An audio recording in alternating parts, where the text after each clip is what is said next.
അല്ലദീന യുസദ്ദിഖൂന ബിൽ ഗൈബ്, അവർ ഗൈബിൽ വിശ്വസിക്കുന്ന ആളുകളാണ്, സത്യപ്പെടുത്തുന്ന ആളുകളാണ്. അല്ലദീ, എന്താണ് ഈ ഗൈബ് എന്ന് പറഞ്ഞാൽ? ഈ അല്ലദീ പൊതുവെ വിശദീകരിക്കാൻ വേണ്ടിയിട്ടാണ്. ഒരു കാര്യം പറഞ്ഞാൽ അതിങ്ങനെയുള്ളതാണ്, അതിനാണ് ഈ അല്ലദീ ഉപയോഗിക്കുന്നത്.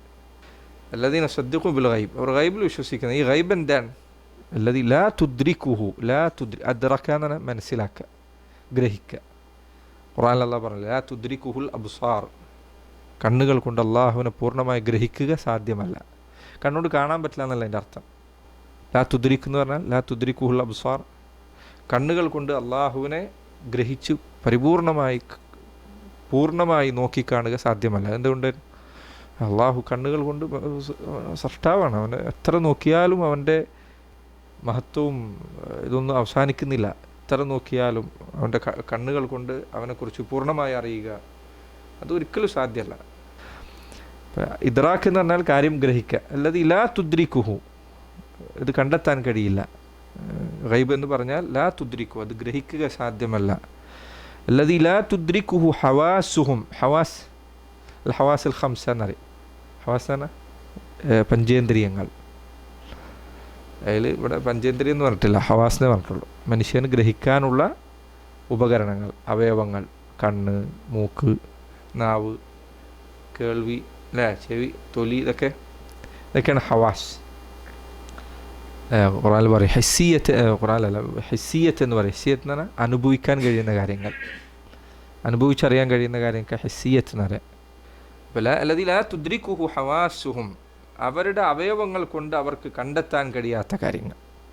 മലക്ക്, ജിന്ന്, അതുപോലെ തന്നെ അള്ളാഹു അറിയിച്ചു തന്ന കാര്യങ്ങൾ, ഭാവിയിൽ നടക്കാൻ പോകുന്ന കാര്യങ്ങൾ, ചരിത്രത്തിൽ കഴിഞ്ഞുപോയ കാര്യങ്ങൾ, അതുപോലെ തന്നെ ആകാശലോകത്തുള്ള കാര്യങ്ങൾ, പരലോകത്തുള്ള നരക, സ്വർഗം, ഇങ്ങനെ അള്ളാഹു സുബ്ഹാനഹു തആല അറിയിച്ചു തന്ന നമ്മുടെ ബുദ്ധി കൊണ്ടോ ചിന്തകൾ കൊണ്ടോ കണ്ടെത്താൻ കഴിയാത്ത, ഗവേഷണങ്ങൾ കൊണ്ട് കണ്ടെത്താൻ വലാ ഉഖൂലുഹും, ഹവാസ് മാത്രമല്ല വലാ ഉഖൂലുഹും, അവരുടെ ബുദ്ധി കൊണ്ട് അവർക്ക് ചിന്തിച്ച് കണ്ടെത്താൻ കഴിയാത്ത അത്തരം കാര്യങ്ങൾ, അതിൽ വിശ്വസിക്കുന്ന ആളുകളാണ് അവർ.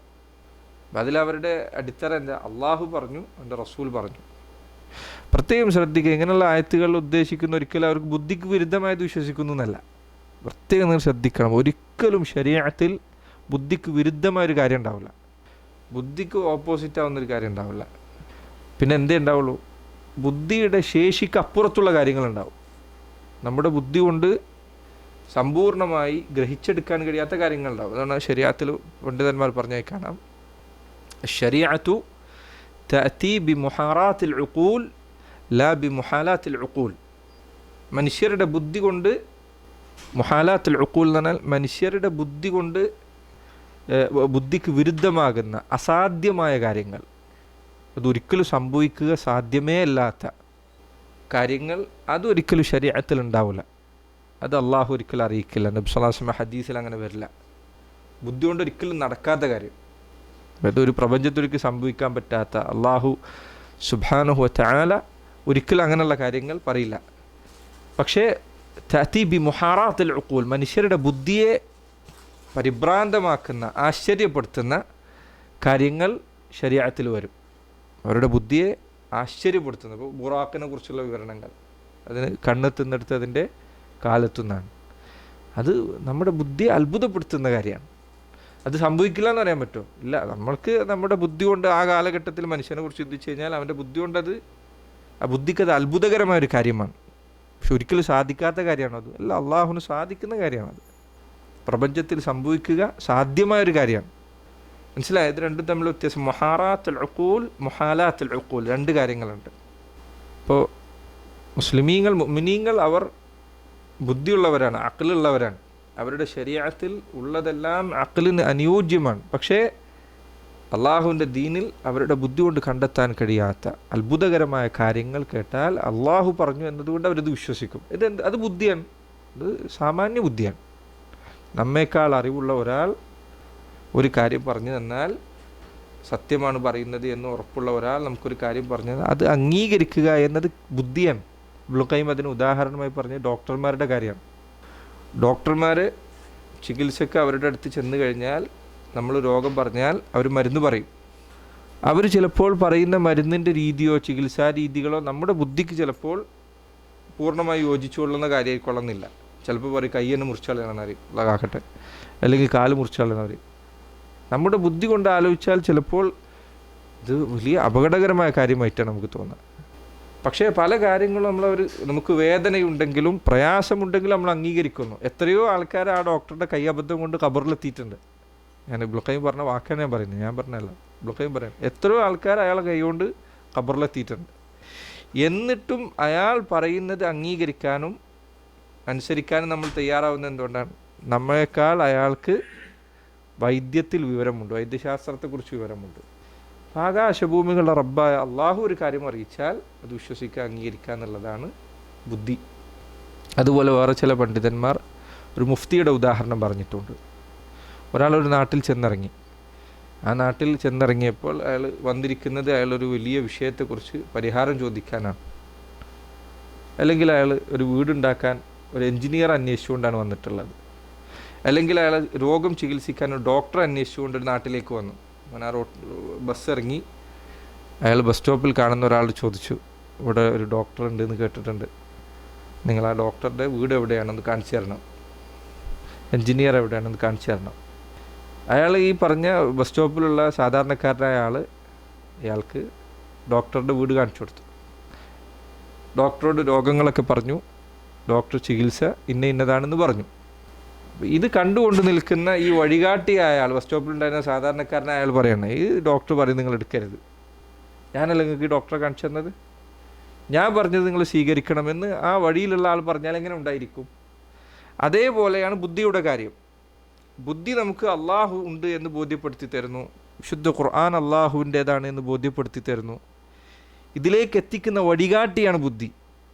അള്ളാഹുണ്ട്, ലോകങ്ങളുടെ സൃഷ്ടാവുണ്ട്, നിൻ്റെ ബുദ്ധി അടക്കം പഠിച്ചൊരു റബ്ബുണ്ട് എന്ന് കാണിച്ചു തരുന്ന വഴികാട്ടിയാണ് ബുദ്ധി. ബുദ്ധി ഇല്ലാത്തവന് ഇത് കണ്ടെത്താൻ പറ്റുമോ? ഭ്രാന്തന് ഇല്ല.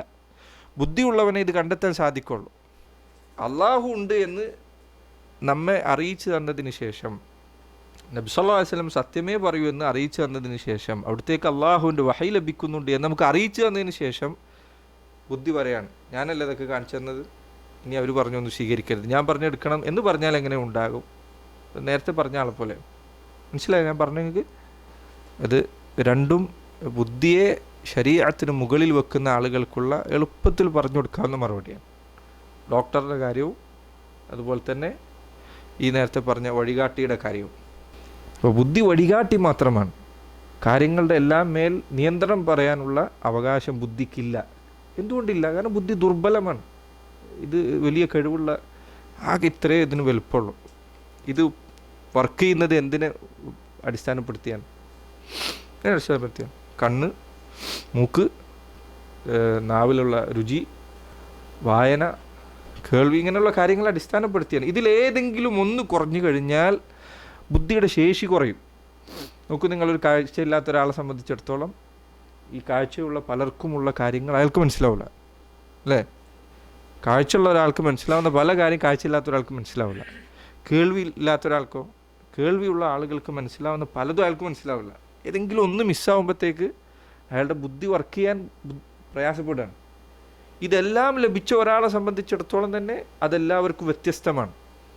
നമ്മളെല്ലാവരുടെയും കാഴ്ച ഒരുപോലെയാണോ? അല്ല. പരുന്തിൻ്റെ കാഴ്ച എത്ര ഉണ്ട്? മൃഗങ്ങൾ മറ്റു പലതും കാണുന്നുണ്ട് അവരുടെ കണ്ണുകൊണ്ട് എന്നാണ് പറയുന്നത്. അതായത് ശാസ്ത്രജ്ഞന്മാർ തന്നെ പറയുന്നത് മനുഷ്യർക്ക് കാണാൻ പറ്റാത്ത പല ലൈറ്റും അവർക്ക് കാണാൻ പറ്റുന്നുണ്ടെന്നാണ്. കേൾവിയെക്കുറിച്ചും ഇതേപോലെ തന്നെയാണ്. മനുഷ്യർക്ക് കേൾക്കാൻ കഴിയുന്ന ഇത്ര ഡെസിബലിനുള്ളിലുള്ളതും ഇത്ര ഡെസിബലിന് മുകളിൽ പോയാലും കേൾക്കാൻ പറ്റില്ല, താഴത്ത് പോലും കേൾക്കാൻ പറ്റില്ല. നമ്മുടെ കേൾവിക്ക് പരിധിയുണ്ട്, കാഴ്ചക്ക് പരിധിയുണ്ട്. ഈ പരിധികൾ ഉപയോഗിച്ചുകൊണ്ട് പ്രവർത്തിക്കുന്ന ബുദ്ധിക്ക് എന്തുകൊണ്ടും പരിമിതിയുണ്ട്. അതുകൊണ്ടാണ് ഇബ്നു അബ്ബാസ് റളിയല്ലാഹു അൻഹു അദ്ദേഹം ഒരിക്കൽ ഒരാളുടെ ഈ കാര്യമാണ് ദീനിൽ ബുദ്ധിപരമായ ചില കാര്യങ്ങൾ ബുദ്ധിയുടെ അടിസ്ഥാനത്തിൽ നിഷേധം പറഞ്ഞ ഒരാളോട് ഇബ്നു അബ്ബാസ് ഈ ഉദാഹരണമാണ് പറഞ്ഞത്. അദ്ദേഹം പറഞ്ഞു, നീ ആ തറയിലൂടെ നടക്കുന്ന ഉറുമ്പിനെ കാണുന്നില്ലേ? അതിൻ്റെ കാൽപ്പാടുകളുടെ ഒച്ച കേൾക്കുന്നുണ്ടോ? ഇല്ല. ആകാശത്തുകൂടെ പറക്കുന്നൊരു പക്ഷിയെ നീ കാണുന്നില്ലേ? ആ കാണുന്നുണ്ട്. അതിൻ്റെ ചിറകടിയുടെ ശബ്ദം കേൾക്കുന്നുണ്ടോ? ഇല്ല. ഈ കാണുന്ന കഴിവില്ലാത്ത കണ്ണുകൊണ്ടും കഴിവില്ലാത്ത ചെവി കൊണ്ടുമാണ് നിൻ്റെ ബുദ്ധി വർക്ക് ചെയ്യുന്നത്.